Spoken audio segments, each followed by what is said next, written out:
Hello and welcome to our video today, where we will be discussing why you should or should not buy a PlayStation 5. The PS5 has been highly anticipated and has been the talk of the gaming community for a while now, but is it really worth buying? Well, let's find out. Firstly, let's talk about the reasons why you should buy a PlayStation 5. One of the most significant features of the PS5 is its powerful hardware.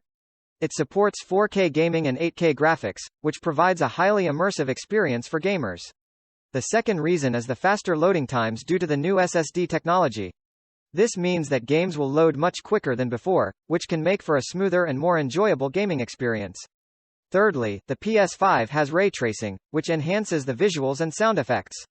This technology is relatively new, and the PS5 is one of the few consoles that support it. Fourthly, the PS5 is backward compatible with some PlayStation 4 games.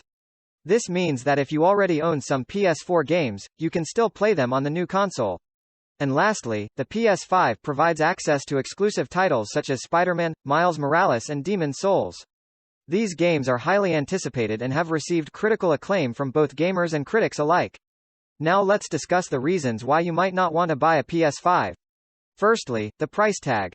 The PS5 is expensive compared to other consoles on the market. This can be a significant drawback for those who are on a tight budget. Secondly, there is limited backwards compatibility with PlayStation 4 games. Although some PS4 games can be played on the new console, not all of them are supported. This means that if you have a lot of PS4 games, you may not be able to play all of them on the PS5. Thirdly, the PS5 is in high demand, which leads to stock shortages, making it hard to find in stores or online.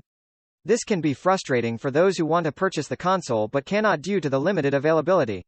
Lastly, there have been reports of hardware issues from some users after purchase. Although this is not a widespread issue, it can still be a concern for those who are looking to buy the console. So, there you have it. These are the reasons why you should or should not buy a PlayStation 5. Overall, the PS5 is an excellent console for those who want a powerful gaming experience, but it does come with some drawbacks such as the high price tag and limited backwards compatibility. If you are a fan of exclusive games such as Spider-Man, Miles Morales and Demon's Souls, then the PS5 might be the console for you. However, if you are on a tight budget or want more backwards compatibility, you may want to consider other consoles on the market. Thank you for watching our video today. We hope that we have provided you with valuable information that can help you make an informed decision about purchasing a PS5.